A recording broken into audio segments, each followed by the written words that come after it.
and you could save up to £294. Don't be confused. Be confused.com. Based on data provided by Consumer Intelligence Limited, April 20, single annual policy only. T's and C's apply. Must be a like-for-like policy. Business right now is anything but usual. At Square, we can help you sell in more ways with a free online store and tools to sell on social media. You can take contactless payments in person and send invoices online. Wherever you sell, you'll get your money the next business day with no long-term commitments, so you're ready for whatever's next. See everything we can do at square.com/UK. Square Up Europe Limited is regulated by the Financial Conduct Authority.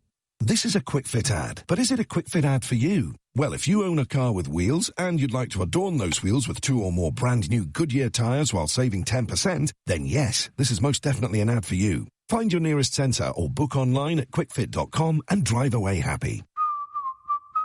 See their website for details. Terms and conditions apply. Hi, I'm Jake, and I'm a cleaner for TfL. We're keeping the transport network cleaner and safer than ever before by regularly spraying all our services with hospital-grade antiviral disinfectant. It kills viruses and bacteria on contact, so the network is as safe as possible for everyone. Please also remember, everyone must wear a face covering at all times, unless you are exempt. To find out more, search TfL Restart Plan. To the Mayor of London and TfL, every journey matters. Say hello to summer data deals at Vodafone. Get the Samsung Galaxy S20 5G with double data. 48 gigabytes for the price of 24. For £51 per month plus £19 up front. Just one of the amazing offers in the Vodafone summer data deals. Switch to the UK's best mobile data network, online or in store. Ready? Vodafone. Ends 3rd of September. 24-month plans. 5G subject to coverage. RPI increased credit check terms and award verification apply. See vodafone.co.uk. Sheila Fogarty on LBC. Couple of good tweets here actually to my own Twitter feed. One from Nadine. She says, I just went on a bus in a busy area of West London. I counted 5 people in the bus downstairs not wearing a mask. They were all young and outnumbered people wearing masks. It was very worrying and it is very worrying and upsetting.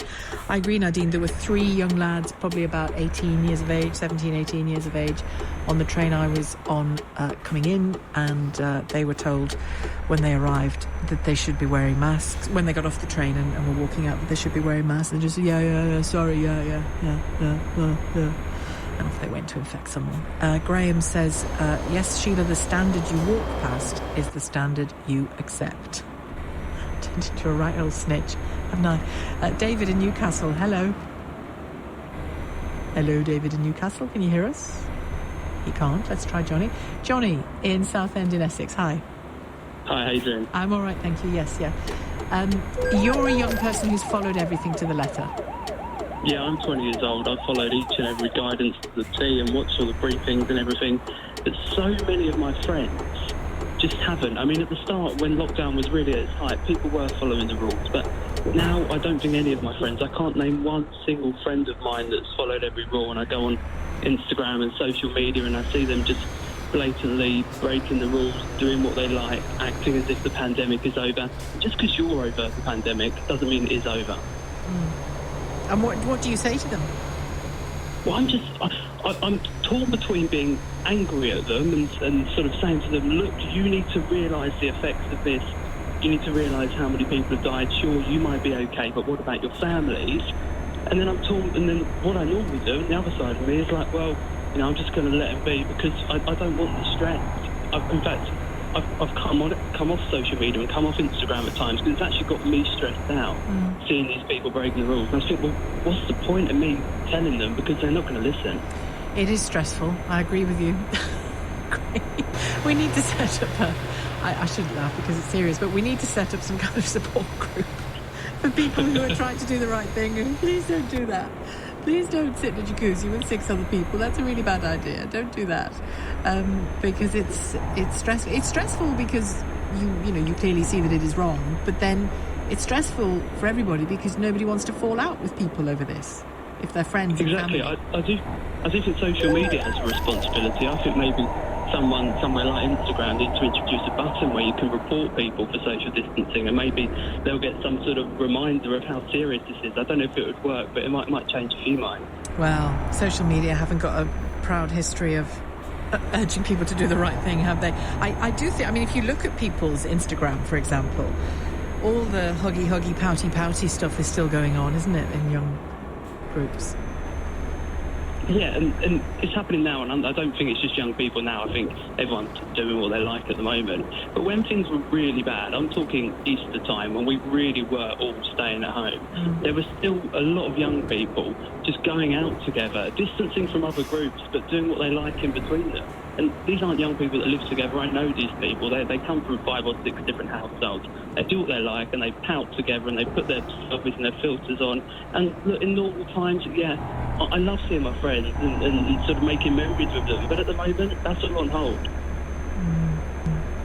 Well, good on you for doing it, Johnny. Clearly not everybody is being as rigorous. I think we can talk to David in Newcastle now. David, hello. Hi, Sheila. What are you thinking? Hello. Hello, can you hear us? Yeah. Good, we can hear you too. What are you thinking, David? The whole... I'm kind of affected by the lockdown procedure coming with the regulations from Croatia. The new regulations came in. Right, yeah. And for me, I'm struggling to understand. I know the government's kind of got a line that we say, unfortunately, if you're there, that thing go lockdown for 14 days regardless. But I kind of feel like you've got to apply a bit of common sense to it. I know that we're obviously the UK, you've got other countries, so for argument's sake, Germany are applying a lockdown procedure only from certain regions of Croatia, which is very similar to obviously the UK in the sense that we've got Oldham going into lockdown, we've had Bradford, we've had parts of different Leicester. So in the UK, I'm free to roam wherever I want. However, if I've been to Croatia, even if I've been to an unaffected area or an area of really low risk, not whether I'll come back. Do you think, David, is that to do... I mean, you're absolutely right, there's no logic to it. Well, there's no apparent logic to it. But is maybe the logic that, we don't just magic ourselves to these places. We take a journey, and there's all kinds of touch points and risks on that journey, which is inevitably a more complex journey than just driving up to Oldham for the day or to do a bit of business or, and that you relax on holiday in a way you relax nowhere else, maybe. Yeah. If you have the kind of holidays I have, you do. No, I agree. I think that's true. But however, to the situation that I'm in, kind of impacted from my daughter's away currently. When she returns, I'm supposed to be taking her away for a few days for a UK staycation. Now, my argument was that would be, and I get it, but say in the northeast, the shopping centre we've got to pay, say the metro centre, for argument's sake, if you go there, you've got to wear a face mask at all times indoor, unless you're going into Starbucks and having a coffee. Or sorry, let me name names. If you're going in a coffee shop, you haven't got to wear a face mask. But that's because you're sitting. That's because you're sitting still drinking a coffee. Yeah. But if you're moving around, it's different, isn't it? There's flow of air, breathing. I saw people walking around without face masks on. I mentioned to a member of staff and they told me, "Oh well, sorry, we can't police it. So it's not for us to police it. We can just suggest that they've got to wear face masks." Now, for me, say walking around a shopping centre is very similar to walking around an airport. I don't really see a great deal of difference between me getting off a flight from, say, Croatia. And if I get off a flight from Croatia, I've got to be locked down when I return home. Well, some of the pictures I've seen from Heathrow of people queuing for flights don't look much like a shop queue to me. They look like something I don't want to be in. Well, personally, I'm the same, so I deliberately haven't gone abroad. But I know what you mean about saying touch points and things, but I feel that when we blanketly just say, right, everyone in Croatia has to be locked down regardless of what area you've come from, regardless of the risk, we're just going to blanket lockdown. Then we have other countries saying, well, I know they're not our country, we have other countries saying... But David, does any part of you think back to March, April, May, and think, April, May, June, and think, do you know what? Better safe than sorry. That's my entire approach to the whole thing. Yeah, I'm not agonising over what I'm not doing. I'm not wondering what it would be like to go on holiday to Rome or Florence or wherever. I'm not torturing myself because it was ages before I could have a decent swim. I'm just keeping it simple. Better safe than sorry. Hunker down till it's over, and thank God you got through it, frankly, and hopefully your loved ones as well. That's it. I mean, I haven't, so I've booked a trip to the UK, but me, say, going down south, where it's busy, is that not very similar to, say, go on holiday where it's just as busy. What have you planned in the UK? I'm going to the Lake District. So I'm supposed to be going to the Lake District for 3 days. So whilst, yes, personally, I feel that I can minimise the risk and I can reduce where we go and I can make sure that we're wearing face coverings, and personally, because I'm doing that, I'll come away feeling like, yeah, it's everything possible that it's... But obviously, there'll be people that are away, abroad, overseas. I'm going to leave it there with you, David, because your line isn't great, but thank you and enjoy your time in the Lake District. Again, I mean, I know James was talking about it earlier on. I wouldn't criticise anybody for going on a foreign holiday. If you want to go on a foreign holiday, go on a foreign holiday. The fact that I'm, for a number of reasons, not going to do that this year is entirely my choice. But if you make a different choice, I hope you have a great holiday. But just, just do the quarantine and shush. Just do it. Just do the quarantine. And, accept that times aren't normal. Times really aren't normal. In the United States, Joe Biden gave a speech to an empty hall at the end of the Democratic Convention in the United States. Simon's here to tell us more about it. Key speech for him, Simon. He seems to have passed the challenge. Oh, I think without question it was, whatever your politics, a stellar performance by former Vice President Joe Biden. He did exactly what he needed to do. He ended this convention, first of all, completely doing away with Donald Trump's ongoing attempts to raise questions about his mental acuity and whether he's got the stamina even to complete a 25-minute address to the nation. And secondly, laying out an absolutely stark choice for American voters. Quite literally, in Joe Biden's telling last night, a choice between the dark and the light. The current president has cloaked American darkness for much too long. Too much anger, too much fear, too much division. Here and now, I give you my word. If you entrust me with the presidency, I will draw on the best of us, not the worst. I'll be an ally of the light, not the darkness. It's time for us, for we the people, to come together. And make no mistake, united we can and will overcome this season of darkness in America. We'll choose hope over fear, facts over fiction, fairness over privilege.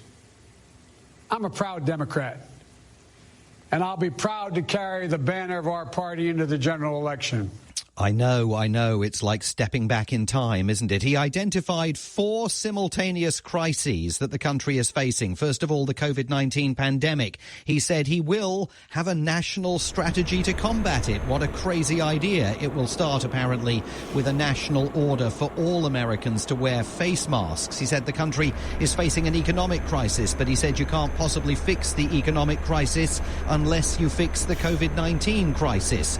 He said that in broad terms, he will deliver some kind of advance in the quest for racial justice. He also said that he will deliver some kind of advance in the battle against climate change. He didn't go into detail on either of those initiatives, nor did he explain precisely what he would do to improve the American situation with regard to gun control, although he indicated it is very much on his agenda. And even though Joe Biden was delivering that speech to an empty hall at the end of this 4-day virtual Democratic Party convention, he did end it with the kind of time-honoured, big, dramatic finish that one normally associates with convention speeches as they're made by presidential candidates accepting their respective parties' nominations. With passion and purpose, let us begin, you and I together, one nation, under God, united in our love for America, united in our love for each other. For love is more powerful than hate, hope is more powerful than fear, and light is more powerful than dark. This is our moment, this is our mission. May history be able to say that the end of this chapter of American darkness began here tonight, as love and hope and light join in the battle for the soul of the nation. And this is a battle we will win, and we'll do it together. I promise you. 11 times during the course of that speech, Sheila, he used the word light. It was underscoring in many ways his own personal faith. A practicing Catholic, we'd heard a lot about his commitment to faith during the course of the last 4 days, and he absolutely portrayed himself in this speech. He never used the word shepherd, but that was very much the role in which he appeared to envisage himself, joining with people and leading them into the light out of this very dark period. Joe Biden and his campaign team no doubt gambling that Donald Trump next week at the Republican Party convention will cast himself as the Prince of Darkness and will be very unlikely to make similar pledges to the American people. Mike Pence has responded to Joe Biden's speech just within the last few minutes on Fox News, saying, Joe Biden said last night, democracy is on the ballot and character is on the ballot. Well, let me be clear, the economy is on the ballot. Mike Pence there almost seeming to concede that the issue of democracy and character and decency in the Oval Office is lost, urging Americans to vote with their bank accounts and their 401k retirement accounts in the forefront of their mind, as the White House continues to argue that Joe Biden is a radical leftist, a socialist who's going to destroy American life as we know it. Democrats are cock-a-hoop today. They believe that this convention not only passed off flawlessly from a technical perspective, but absolutely energized them as they prepare for the 74 days that lie between now and Election Day. But there are still massive questions about whether Joe Biden, Kamala Harris, Barack Obama, Hillary Clinton, and all the rest changed any minds over the last 96 hours, or were they simply preaching to the choir? I think that is a very open question. I looked last night as Joe Biden was making his speech. Fewer than 40,000 people were watching it on the official Democratic Party's live stream of the convention. That is not a big number and doesn't indicate that this speech was necessarily reaching those all-important swing voters that Joe Biden and Kamala Harris need to bring across to their side of the aisle if they're going to put away President Donald Trump. It'll be interesting to see how, beyond the Republican convention, how the campaign itself develops, given the circumstances that it's taking place in. Thank you, Simon. Simon Marks, LBC's Washington correspondent. Your calls in a few moments, and we'll hear from Derek Jones as well, the CEO of Kuoni UK. It's 2:48. The voices of LBC at the weekend. Majid Nawaz. Boris Johnson needs to be taking a serious look at his backbench and his front bench, sit them down for an exam and work out who their most competent ones are and put them in the cabinet instead of shoving people in there just because they agree with you. Because if you did that, then that's a bit like downgrading students' exam results because you don't like them. Majid Nawaz, every Saturday and Sunday afternoon from 12 on LBC. Say hello to summer data deals at Vodafone. Get a Vodafone SIM-only plan with 5 times more data. 100 gigabytes for just £20 a month. Just one of the amazing offers in the Vodafone summer data deals. Switch to the UK's best mobile data network. Online or in-store. Ready? Vodafone. Ends 3rd of September, 24-month plans. RPI increase credit check terms and award verification apply. See Vodafone.co.uk. COVID-19 continues to impact our lives, but with filtering face masks and washable, reusable face coverings from trustedppe.co.uk, you can help protect yourself and others from the virus. Order before 4 p.m. weekdays for same-day dispatch from trustedppe.co.uk. Rated excellent on Trustpilot. Businesses, this is for you. Now that we've left the EU and will soon be leaving the customs union, it's time for you to take action and plan for our new start. If you're running a business, trading with the EU, or you employ international staff, there's lots to do to keep your business moving. Go to gov.uk/transition for the simple, personalised tool where you can find the actions you need to take to support your business. Check the guidance, make the changes, and let's get going for the UK's new start. Most people don't like to listen to grumbling. But at Honda, we think if you listen closely, the grumbling can tell us things. Yep. Uh-huh. Got it. People need a small car with big space. By making the boot wider without making the car wider, increasing the headroom in the back and adding seats that fold in endless combinations, we turned into the new Hunter Jazz Hybrid and Crustar. We took the grumbles out so you can fit more in. Honda, the power of dreams. Running a successful business comes with many different challenges, but right now the need for good business advice is more important than ever. At Barnes Roof Accountants, we're helping our clients adapt their business strategies by